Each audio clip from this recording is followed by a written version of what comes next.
Hey everybody, what's up? Welcome back to another episode of Everything Kratom, the podcast about anything and everything Kratom.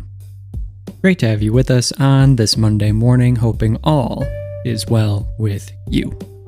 Today I wanted to talk about something that kind of was sparked from an article that I read the other day. This was in the Island Now news, and it's kind of like I think the Island Now is like 6 different newspapers that are based in the Long Island region. So, one of those local news outlets. And the article was called Kratom Dosage Guide. What's the ideal Kratom dose for everyone? And it just kind of cracked me up because just looking at that alone, I was like, from what I can tell, the serving size of Kratom that works for one person definitely won't work for the next person, and it's not going to work for the next person, and that amount won't work for that person. Like, everybody's so different, and what they're using it for is different. It did start to get into that as I went through it. I'm just going to briefly touch on some things in this article, but really I wanted to talk today about this idea of like the ideal amount of Kratom, and if it's even a thing, how much merit there is to that, and also getting to the crux of the article, looking at what it says is the correct amount of Kratom to take for different reasons, and, kind of just pulling that apart a bit. I always enjoy reading what others think is the right amount of Kratom for everyone, or at least like showing average amounts that are okay for everyone or make sense. It kind of puts it into perspective for me so that I kind of know where I stand with my own usage of Kratom, and helps me to see what kind of information the Kratom community is looking at or being shown, and how that might affect what people think about Kratom. So that's what I wanted to talk about today. Taking a look at this article, it comes up pretty quickly. How much Kratom should you consume? And it starts by saying that basically there isn't any single answer for this. It all depends on why you're using it, your physique, and more. And then right afterwards it says, however, the rough estimates are that Kratom, the servings of Kratom should range from 2 to 12 grams. So, wow, that got specific quick. It lists it out in the following way. Microdose, less than 2 grams. Low, between 2 to 6 grams. High, between 6 to 8 grams. Heavy, anything higher than 8 grams. So this is a very different chart than some of the other ones that I've seen, and I've seen a lot of them at this point over the past year, just researching average amounts of Kratom people should take for this and that, and just in general, and looking at all sorts of different websites. And this one doesn't really seem to fall on the extreme on either end. On the lower end, they're saying a microdose is less than 2 grams. I don't know if that's considered a microdose. But it just, that's the whole point. It differs for every person. So I'm just going to talk about this in terms of my own experience, but just know I'm totally aware that this is, I guess the whole point of this episode is to say it's kind of meaningless because it definitely differs a great deal for different people. However, I think a part of that might also have to do with the plant, because people are getting their Kratom from different sources, and it's being grown in different places. And again, there's not enough research on this stuff. Who knows? Maybe certain Kratom leaves that should be the same as other ones end up having more mitragynine in them than others, or maybe they end up, going through some sort of process that somehow affects the quality, and it turns out that people end up taking more of that one than the other one, even if they wouldn't otherwise. So I don't know. But anyway, all in all, I think that anyone who listens to this just has to put it up to their own experience, look at other charts out there, and then put together their own conclusion. So for me, I take anywhere from like 1.5 to 3.5 or 4 grams. 4 grams is the maximum serving of Kratom that I would ever take, and that's kind of on the high end for me. So based on this chart, I fall completely on the low or micro level in terms of the amount of Kratom that I take. Of course, it then says, of course, this varies for every person. Okay, then it says, how much Kratom should I take? The most important factors are weight, desired effects, how much Kratom do you use? So in terms of the weight category, they have this breakdown. Now, I have never seen one of these before. I'm sure that they're out there. I just have not happened across one yet. What it is a chart based on body weight. It does kilograms and in pounds, and the amount of kratom, kind of like an average amount of kratom that person might want to take, the ideal amount, right? Because that's what this is all about, the ideal amount. So my weight, I'm 158, 160, let's call it 160. For 160, it says 4 to 5.5 grams. So based on this chart, that's like a gram or a gram and a half over what I would ever take. And that is helpful for me in terms of framing what kind of reference points this should be in my mind, because, all right, this is based on weight. They think that I'd be taking an additional 1 or 2 grams more than I will ever take. So maybe I need to take what they say and then dial it back another gram or 2. So that's an interesting thought. But you can look at the way that they range this out. They have it from 100 pounds to 220 pounds. Individuals, of course, you can kind of do the math if you weigh less or more than that. But that's an average range there that they have. They also have it in kilograms. Okay, keep on going. It says kratom for pain. Now, I'm not going to get into any of the uses that they say, like any of the merits or anything, because I don't think that I can make those claims, okay? So I'm not claiming in any way that kratom can be used for any of these things. But in this article, what they're saying is that there are 3 types of kratom that works best for pain. They're saying that it's Bali, green Jongkong, or green Hulu. I find that fascinating because, I mean, I've heard that Bali helps with pain pretty well, but I was expecting to see some reds there, you know? Like, I'm expecting to see reds anytime someone's talking about increasing their general sense of wellness or relaxing muscles, etc., etc. I'm expecting to see a red there, so that's interesting. Then it says kratom for opioid withdrawal. Wow, they're getting risky in this article.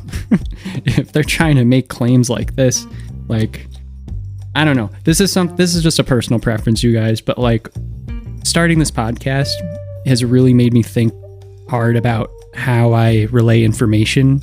And I think that it means that I end up being a little bit more on the conservative, cautious side than maybe I would be if I was, you know, just talking to someone in a casual conversation. But I think that it's important because if you're part of any sort of media, which I guess this podcast is as well, it's important to relay the information carefully, correctly, and don't tell anyone to do something that isn't completely backed up in every single way, shape, and form. Science, you know, endorsement, otherwise. So the fact that they're writing an article and, you know, this is for different outlets in Long Island and saying, here's the kratom you use for opioid withdrawal. That's why I said that's kind of risky to me.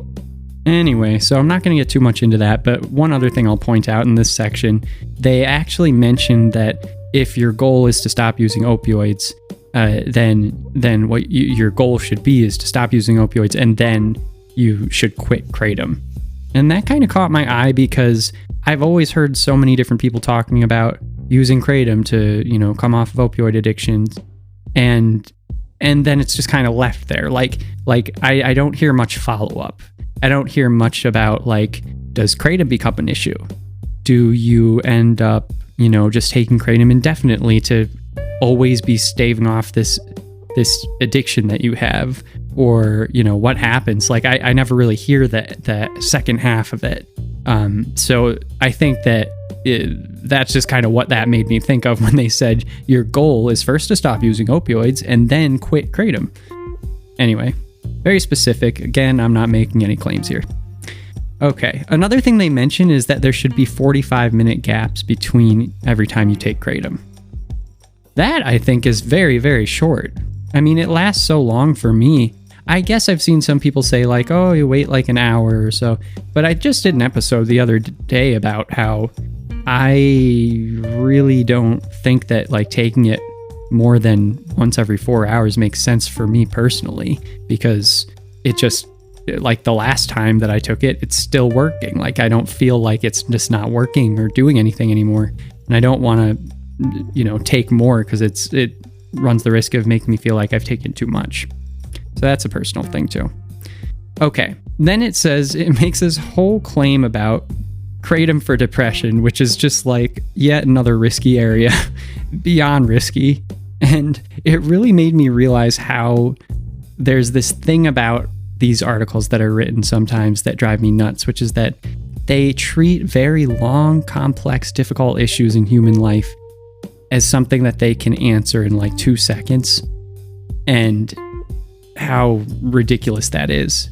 And this article is just riddled with examples of that. They have a whole section here on Kratom helping depression through euphoria. They're like basically saying, oh, Kratom gives you euphoria and you get flooded with dopamine, so it makes you happy, and you have those moments where it's like it pushes away your depression temporarily, and a microdose is perfectly sufficient to deal with this. And then at the very end, after saying Bali Kratom and Borneo work best for doing this, they end up saying, remember, these products are there just to help you out. You shouldn't become dependent on them. Additionally, you should seek therapy and medical advice. Yeah, I mean, I would start this whole article off with that rather than like putting that as a footnote after telling people you get euphoria from this thing and it's going to cure your depression. They do another thing like that for anxiety, although that one's a bit more toned down.